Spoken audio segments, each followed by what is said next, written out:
안녕하세요. 저는 경희대병원 한방소아과에서 진료하고 있는 이선행 교수입니다.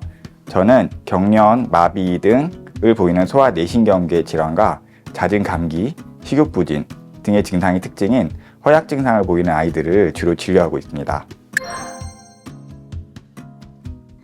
저는 일반 수련의 시절 한방소아과 장규태 교수님의 외래를 참관하면서 학부 때 배우지 못했던 여러 가지 진료에 대한 마음가짐과 술기에 대해서 엿볼 수 있었습니다. 아이들이 하는 말이 정확하지는 못해도 정성스럽게 들어주고 다시 확인하시는 모습을 보고 제가 만약에 진료를 하는 입장이었을 때 보호자와의 상담만을 중요시했었던 생각을 많이 반성을 하게 되었습니다. 소아과를 선택한 이후에 여러 가지 있을 수 있겠다는 생각을 해서 한방소아과를 선택하게 되었고, 실제로 대학원에 진학한 이후에도 지금은 퇴직하신 경희대병원 한방소아과의 김덕훈 교수님과 이뉴영 교수님께 소아를 보는 관점과 여러 가지 소아의 한의치료 방법에 대해서 배울 수 있었습니다.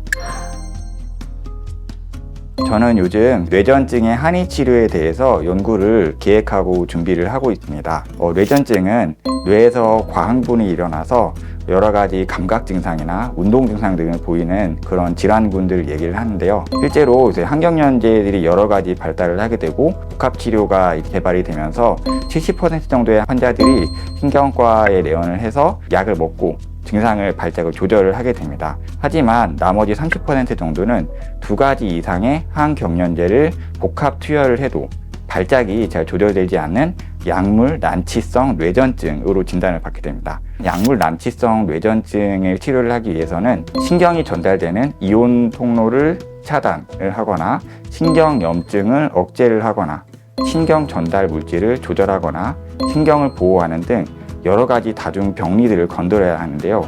이 한약은 여러 가지 성분으로 구성이 되어 있기 때문에 여러 가지 표적, 다중 표적에 작용하는 특징들이 있습니다.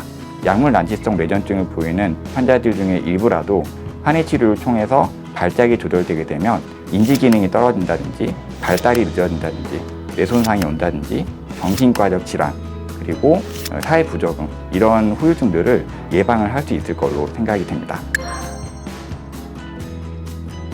한의학에서는 허야가라는 개념이 있습니다. 특별히 기질적인 문제가 없더라도 아이가 잘 먹지 않고 잘 아프고 잘 낫지 않고 특별히 잘 크지 않는 아이들이 이에 해당이 된다고 보고 있는데요. 실제로 한 달에 보름 이상, 절반 이상 아프거나 또는 본인 주먹의 하나 반 정도를 잘 먹지 못하거나 영유아 검진을 받을 때 키나 체중의 백분위수가 점점 떨어지는 아이들이 있습니다. 이러한 아이들은 한의치료를 통해서 허약 증상을 개선하게 되면 증상의 호전을 볼 수가 있게 되고요. 특히 이러한 허약들은 미취학 아동들 만 6세 이전부터 한의치료를 하게 되면 드라마틱한 개선을 확인할 수가 있습니다. 저는 요즘 수면에 대한 질문을 많이 받고 있습니다. 실제 일반적으로 많이 널리 알려진 게 오후 10시부터 새벽 2시까지 깊은 잠을 자야 성장 호르몬이 잘 나오니까 꼭 그 전에 잠이 드는 게 좋지 않냐고 질문을 많이 받습니다. 물론 그때 잠이 들면 좋긴 합니다. 하지만 꼭 이 시간에 잠이 들어야만 아이가 성장 호르몬이 잘 나와서 잘 큰다 이렇지는 않습니다. 일반적으로 아이들이 잠이 들고 나서 깊은 잠을 자고 한 4시간에서 5시간 사이에 성장 호르몬의 분비가 왕성하게 되는데요.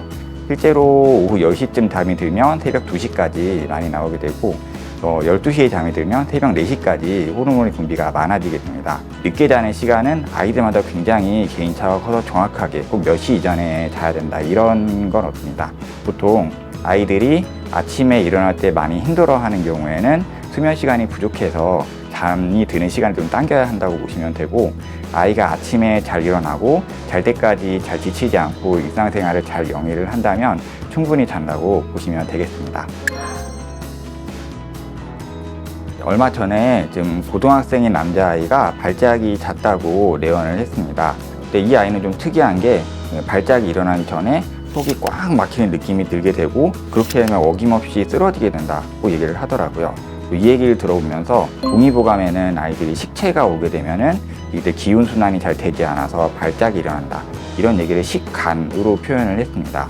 이러한 식간에 쓰는 게 평이산이라는 처방이 있는데 평이산 2개월치를 한 두세 번 정도 복용하고 재발 빈도가 많이 감소해서 많이 감사하다는 인사를 받았던 적이 있었는데요. 이런 아이들이 좀 건강하게 자랄 수 있게 도움을 준 것 같아서 많이 뿌듯하고 보람이 있었습니다.